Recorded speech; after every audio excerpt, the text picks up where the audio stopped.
স্বাধীন ভারতের ইতিহাসে এত কদর্য, এত নিম্ন রুচির, এত ঘৃণ্য মিম বা কার্টুন কোনোদিন তৈরি হয়েছে বলে আমার জানা নেই।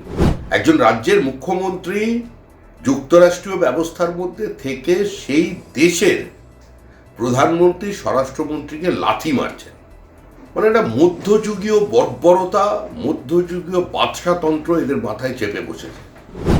এটা কোনো রাজনৈতিক দল?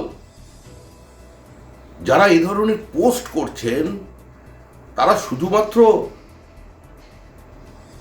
দেশের প্রধানমন্ত্রী, স্বরাষ্ট্রমন্ত্রী বা পুরো রাজনৈতিক ব্যবস্থাকে অপমান করছেন তা নয়, সারা ভারতবর্ষের সামনে পশ্চিমবঙ্গের ভাবমূর্তিকে কলুষিত করে দিচ্ছেন। এরা মুখ্যমন্ত্রী মমতা বন্দ্যোপাধ্যায়ের রাজনৈতিক উচ্চতার সঙ্গেও সুবিচার করছেন না। এতে মুখ্যমন্ত্রীর ভাবমূর্তি উজ্জ্বল হবে?